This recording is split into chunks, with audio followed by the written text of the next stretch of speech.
ఎన్నికలకు క్యాడర్ను సన్నద్ధం చేసేందుకు ఇప్పటికే వైసీపీ సిద్ధం పేరుతో భారీ బహిరంగ సభలను నిర్వహించింది. 4 భారీ సభలు నిర్వహించిన తర్వాత వైసీపీ కాస్త గ్యాప్ ఇచ్చింది. మళ్లీ బుధవారం నుంచి సీఎం జగన్ ప్రజల్లోకి వచ్చేందుకు సిద్ధమవుతున్నారు. ఇడుపులపాయలో బుధవారం ప్రారంభం కానున్న బస్సు యాత్ర 21 రోజుల పాటు కొనసాగి ఇచ్చాపురంలో ముగియనుంది. సీఎం జగన్ బుధవారం ఉదయం 10:56 తాడేపల్లి నివాసం నుంచి బయలుదేరి మధ్యాహ్నానికి ఇడుపులపాయకు చేరుకుని రాజశేఖర్ రెడ్డి ఘాట్ వద్ద ప్రార్థనలు చేస్తారు. అనంతరం బస్సు యాత్రను ప్రారంభిస్తారు. తొలి రోజు బస్సు యాత్ర కడప పార్లమెంటు నియోజకవర్గం పరిధిలో జరగనుంది. ఇడుపులపాయ నుంచి వేంపల్లి, వీరపురాయనపల్లె, ఎర్రగుంట్ల మీదుగా ప్రొద్దుటూరు చేరుకుని బహిరంగ సభలో ప్రసంగిస్తారు. అనంతరం అక్కడ నుంచి దువ్వూరు, చాగలమర్రి మీదుగా నంద్యాల జిల్లా ఆళ్లగడ్డ చేరుకుని రాత్రికి అక్కడే బస చేస్తారు. గురువారం నంద్యాల పార్లమెంటు నియోజకవర్గం పరిధిలో బస్సు యాత్ర జరగనుంది. సిద్ధం సభలు జరిగి 4 పార్లమెంటు నియోజకవర్గాలు మినహా మిగిలిన 21 నియోజకవర్గాల్లో బస్సు యాత్ర సాగనుంది.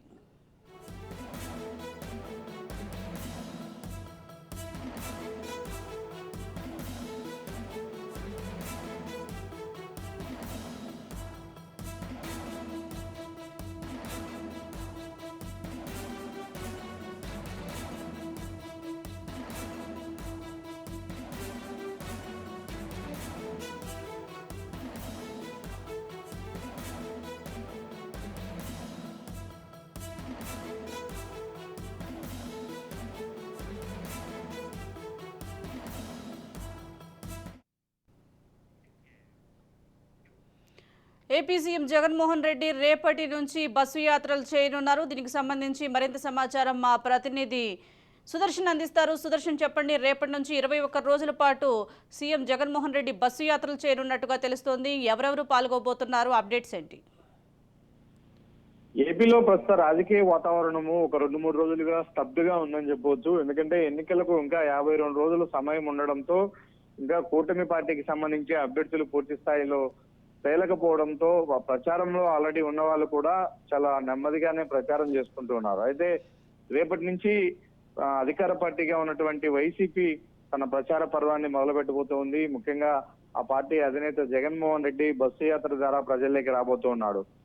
ప్రతిరోజు కూడా ఆయన ఒక భారీ బహిరంగ సభను అడ్రస్ చేయబోతూ ఉన్నాడు. గతంలో సిద్ధం సభలు ఏ జిల్లాలో అయితే నిర్వహించారో ఆ జిల్లాలు మినహా 21 రోజుల పాటు సాగే ఈ బస్సు యాత్ర రేపు ఉదయం ఇడుపులపై నుంచి ప్రారంభం కాబోతుంది. సాయంత్రం ప్రొద్దుటూరులో భారీ బహిరంగ సభను ఏర్పాటు చేశారు. రేపు సభలో జగన్మోహన్ రెడ్డి విసిరే రాజకీయ బాణాలకు అటువైపు నుంచి కూడా పొలిటికల్ ప్రత్యర్థులు ప్రతిస్పందించాల్సి ఉంటది. దీంతో ఒక్కసారిగా రేపటి నుంచి రాజకీయ వాతావరణం మళ్ళీ తిరిగి ఏపీలో వేడెక్కే అవకాశాలు కనిపిస్తున్నాయి. ఇక జగన్ బస్సు యాత్రకు సంబంధించి చాలా వ్యూహాత్మకంగా ప్లాన్ చేస్తూ ఉన్నారు. పకడ్బందీగా నియోజకవర్గంలో ఉన్నటువంటి జిల్లాలో ఉన్నటువంటి అన్ని నియోజకవర్గాల నుంచి పెద్ద ఎత్తున జన సమీకరణ చేస్తున్నారు. ఆ సభా ప్రాంగణం కూడా స్టేజ్ కూడా ఇంతకుముందు సిద్ధం సభల్లాగే ఒక రోప్ వే లాంటిది ఏర్పాటు చేశారు. జగన్ దగ్గరగా వచ్చి అక్కడికి వచ్చినటువంటి వైసీపీ శ్రేణులకు ప్రజలందరికీ కూడా అభివాదం చేస్తూ ఆయన చాలా దగ్గర నుంచి అందరికీ కనిపించే విధంగా స్టేజ్ ను కూడా డిజైన్ చేస్తున్న పరిస్థితి కనిపిస్తుంది. అంటే సిద్ధంకు ఒక శాంపిల్ లాంటి డూప్ లాంటి సభలే ఇవి అని చెప్పవచ్చు. ఇలాంటి 24 సభలతోనే ఇప్పటికే వైసీపీ సోషల్ మీడియా ఓరెత్తించే విధంగా ఆ వీడియోస్ అన్ని కూడా సోషల్ మీడియాలో హల్చల్ చేస్తున్నాయి. ఇప్పుడు 21 రోజుల పాటు 21 జిల్లాల్లో ఇలాంటి సభలు నిర్వహించడం ద్వారా పూర్తి స్థాయిలో ఎక్కడ చూసినా కూడా వైనాట్ 175 అనే నినాదంతో పాటు మేమంతా ఎలక్షన్ కు సిద్ధం అనే నినాదాన్ని కూడా పూర్తి స్థాయిలో జనంలోకి తీసుకెళ్లే ప్రయత్నంలో భాగంగానే వైసీపీ రేపటి నుంచి బస్సు యాత్ర ప్రారంభించబోతుంది. సుజాత, ఇప్పటికే వైసీపీ వైనాట్ 175తో ముందుకెళ్తుంది. అభివృద్ధి సంక్షేమమే, మేము చేసిన అభివృద్ధి సంక్షేమమే గెలిపిస్తుందని వైసీపీ అంటుంది. ఒకవైపేమో రేపటి నుంచి బస్సు యాత్రలు చేయబోతుంది. నియోజకవర్గాల వారీగా ప్రజల్లోకి ఏ విధంగా వెళ్ళబోతుంది అంటారు? ప్రజల్లోకి వైసీపీ మీద ఎటువంటి నమ్మకం కలిగించే అవకాశం ఉందంటారు?